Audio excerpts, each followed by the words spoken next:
कहानी शुरू होती है और हमें कैनेडियन फौजी दिखाए जाते हैं जो कि अफगानिस्तान की हाइना रोड पर नजर रखे हुए थे क्योंकि तालिबानी इस इलाके पर कब्जा करना चाहते थे। जिधर 4 फौजियों की एक टुकड़ी इस रोड पर नजर आ रहे एक आदमी को देखती है जो एक बम को प्लांट कर रहा होता है। जिधर इन चारों का कमांडर रायन अपने स्नाइपर को उस तालिबानी को गोली मारने के लिए कहता है। गोली के लगते ही वो घुटनों के बल बैठ जाता है। जिधर रायन की बात लगातार अपने बेस में भी चल रही थी। बेस से कुछ फौजी गाड़ियां इन्हें लेने के लिए चल पड़ती हैं। कुछ आगे चलने के बाद रायन को दूर सड़क पर कुछ दूरी पर काले पैचेस दिखाई देते हैं। जिधर रायन रेडियो के जरिए फौजी गाड़ियों को रुकने का संदेश देता है और स्नाइपर से उन पैचेस पर गोली मारने के लिए कहता है। अपने कमांडर की बात सुनते ही स्नाइपर 2 पैचेस पर गोलियां मारता है पर कुछ नहीं होता। जिधर तीसरे पैच पर गोली लगते ही एक जोरदार धमाका होता है। उस धमाके का फोर्स इन चारों तक भी पहुंचता है। तभी सड़क की दूसरी तरफ से बहुत से तालिबानी लड़के इन चारों की तरफ गोली चलाते हुए आने लगते हैं। जिधर ये चारों भी बचते हुए गोलियों का जवाब देते हुए पहाड़ी चढ़ते हैं और इन्हें एक छोटा सा गांव दिखाई देता है। ये बचते हुए गांव के घर के पास पहुंचते हैं। वहां एक बूढ़ा आदमी इन्हें घर के अंदर चलने के लिए कहता है। बेस से पूछकर और बूढ़े आदमी पर भरोसा कर ये चारों घर के अंदर चले जाते हैं और कुछ ही देर में कमरे की दीवार में एक विस्फोट होता है। विस्फोट से बने छेद से बूढ़ा आदमी बाहर चला जाता है। चारों ही सैनिक एक दूसरे को कवर करके लड़ने के लिए तैयार हो जाते हैं पर बूढ़ा आदमी उसी छेद से कमरे में वापस लौटता है। वो चारों सैनिकों को कहता है तुम चारों अब सुरक्षित हो। बूढ़े की बात सुनकर रायन काफी अचंभित होता है कि ये सब कैसे हो गया और वो सभी तालिबानी लड़के कहाँ गए। खैर वो बूढ़े आदमी को शुक्रिया कहकर चल देता है। बेस पर उन चारों की सुरक्षित होने की खबर पहले ही पहुंच चुकी थी। सीन कट होता है। हमें इन चारों का ऑफिसर पीट दिखाया जाता है जो कि सिगरेट पीते हुए बेस से बाहर निकल रहा था। अगले सीन में पीट और उसके जनरल को एक आदमी जिसका नाम बशीर दाऊद खान है उसके साथ दिखाया जाता है, जिसे अफगान में बीडीके के नाम से जानते हैं और बीडीके अफगान का एक अमीर आदमी है। इसलिए कैनेडियन जनरल बीडीके को हाइना रोड बनवाने के लिए कहते हैं ताकि फौजी तालिबानियों तक आसानी से पहुंच सके और उनसे लड़कर उन्हें खत्म कर सके। पहले तो बीडीके उस जनरल को मना कर देता है पर उसका बेटा उसे समझाता है और बीडीके सड़क बनाने के लिए मान जाता है। बेस पर लौटते वक्त पीट अपने साथियों को कहानी सुनाता है कि अलेक्जेंडर की माँ ने उसे अफगानिस्तान को जीतने के लिए कहा पर कई बार हमला करने के बाद अलेक्जेंडर ने एक बोरी मिट्टी अपनी माँ के पास भिजवाई। जहाँ मिट्टी को देखकर ही उसकी माँ समझ गई कि अफगानिस्तान को जीतना लगभग नामुमकिन है। कहानी के खत्म होने पर पीट बेस पर पहुंच जाता है और दूसरी तरफ रायन अपने खाने की प्लेट लेकर जेनिफर के सामने बैठता है और उसकी उंगलियों को छूता है। इससे पता चलता है दोनों एक दूसरे से प्यार करते हैं। तभी पीट वहां आकर रायन से बाहर मिलने के लिए कहता है। बाहर पीट रायन से बूढ़े आदमी के बारे में पूछता है। रायन के सब बताने पर पीट रायन को बताता है यहाँ के कुछ समुदाय सभी लोगों की मदद करते हैं। हमें किसी भी हाल में उस बूढ़े आदमी से मिलकर उसका शुक्रिया अदा करना पड़ेगा। जिधर रात में रायन और जेनिफर आपस में बात कर रहे होते हैं कि हमें कुछ समय तक अपने प्यार को छुपाना होगा वरना फौज से हमारा करियर खत्म हो सकता है। जिधर अगले दिन बेस में कुछ जर्नलिस्ट आते हैं और एक फौजी उनको समझा रहा होता है कि कब क्या करना है और क्या नहीं। रायन, पीट और उनकी एक यूनिट अब उसी गांव में पहुंच जाती है पर उस गांव में उन्हें वो बूढ़ा आदमी तो नहीं मिलता पर एक दूसरा बूढ़ा आदमी उन्हें बताता है जिस बूढ़े आदमी को तुम ढूंढ रहे हो, जिसकी एक आंख काली और एक भूरी है, उसे हम गोश्त नाम से जानते हैं और वो तुम्हें कांदर विलेज में मिलेगा। आगे हमें पीट को दिखाया जाता है जो कि अपने इन्फॉर्मर से मिलता है। उसका कोड नेम क्लीनर था।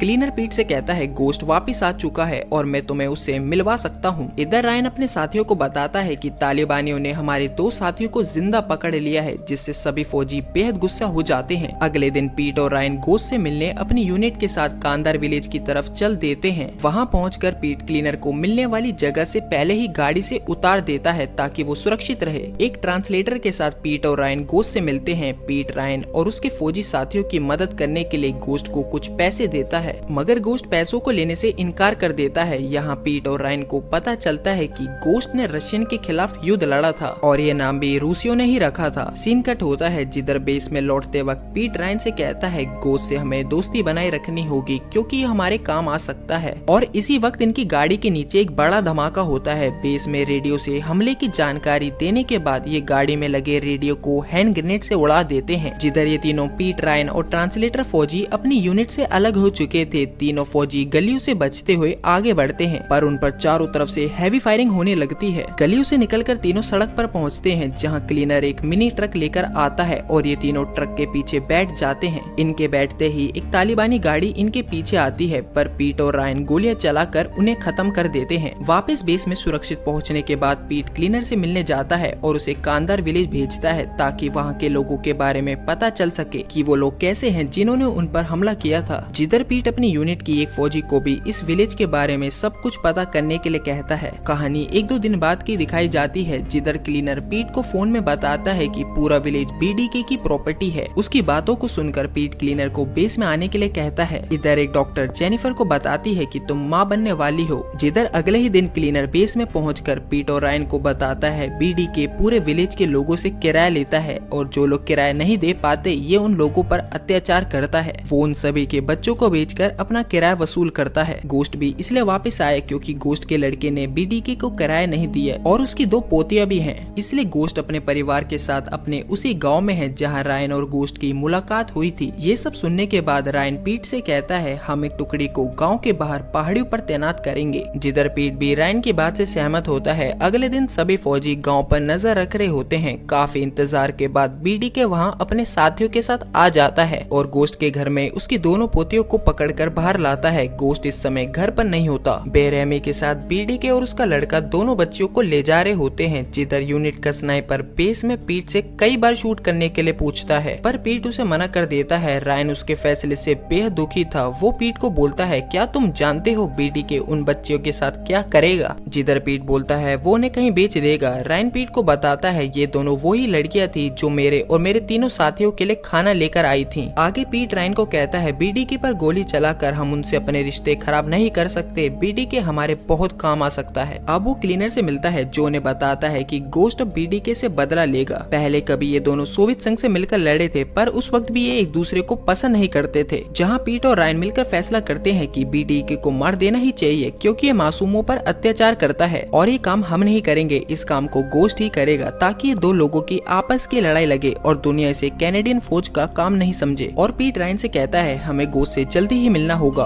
वहीं दूसरी तरफ गोश्त को एक कॉल आती है और उसे अपने पोतियों के बारे में पता चलता है। वो बीडीके के बेटे को बीच बाजार से उठवा लेता है। सीन कट होता है जिधर जेनिफर रायन को अपने प्रेग्नेंट होने की खबर देती है, जिसे सुनकर रायन बेहद खुश होता है और जेनिफर को शादी के लिए प्रपोज भी करता है। इसी समय पीट जनरल को बताता है बीडीके तालिबानियों से मिला हुआ है इसलिए हाइना रोड का काम अभी तक पूरा नहीं हुआ। जिधर पीट जनरल को बताता है कि बीडीके को खत्म करने के लिए गोश्त का साथ देना चाहिए और जनरल पीट की बात मान जाता है क्योंकि जनरल भी बीडीके से नफरत करता था। जल्दी से पीट और क्लीनर गोश्त से मिलते हैं और इसी वक्त रायन अपने फौजियों को पूरा प्लान समझा देता है। सीन कट होता है पीट गोश्त को कुछ रुपए उपहार के रूप में देता है और उसे हाइना रोड के उद्घाटन समारोह में शामिल करने के लिए कहता है। वो गोश्त को बताता है वहाँ बीडीके भी होगा। इधर जेनिफर रायन को मिशन में सावधानी से खुद को सेफ रखने के लिए कहती है। रायन भी उसे वापस आने का वादा करता है। अगले ही दिन रायन और उसके साथी पहाड़ियों पर अपनी पोजीशन ले लेते हैं और उद्घाटन समारोह पर नजर रख रहे होते हैं। कुछ देर बाद बीडीके अपने काफिले के साथ आता दिखाई देता है। हैरानी से बीडीके समारोह की तरफ नहीं जाता और अपने काफिले के साथ वहीं कुछ दूर सेफ हाउस की तरफ जाता है जहां गोश्त बैठा हुआ था और देखते ही देख बीडीके सेफ हाउस के बाहर पहुंचता है। जिधर पीट बेस कैंप से ही बीडीके के मोबाइल फोन को हैक करवा लेता है ताकि वो बेस कैंप से ही गोश्त और बीडीके की बातचीत सुन सके। यहाँ ट्रांसलेटर पूरी ही बातचीत पीट को बताता रहता है। इधर बीडीके गोश्त से कहता है तुम्हारा बेटा हमारा किराया देने में नाकाम हो गया था। गोश्त पैसों को बीडीके की तरफ फेंकता है और बीडीके से अपने दोनों पोतियों को मांगता है। जिधर बीडीके भी अपने बेटे की मांग करता है। गोश्त उसके बेटे को लौटा देता है पर उसके सिर्फ सर को। ये देख बीडीके बेहद दुखी होता है और गोश्त पर बंदूक तान देता है। उधर रायन ने बीडीके पर निशाना लगा रखा था और वो पीट से गोली चलाने के लिए पूछता है। पीट के बार बार मना करने पर भी रायन बीडीके को शूट कर देता है। बीडीके के मरते ही उसका पूरा काफिला वहाँ से चुपचाप निकल जाता है और चारों फौजी पहाड़ी से नीचे सेफ हाउस के पास गोश्त से मिलने आते हैं कि तभी ये गोली रायन के एक साथी के सीधे मुंह पे लगती है और कई तालिबानी उन पर हमला कर देते हैं। रायन और दोनों फौजी अपने साथी के शरीर को लेकर लड़ते हुए सेफ हाउस की तरफ भागने लगते हैं। गोश्त भी मरे हुए फौजी की गन लेकर इनके साथ तालिबानियों से लड़ता है।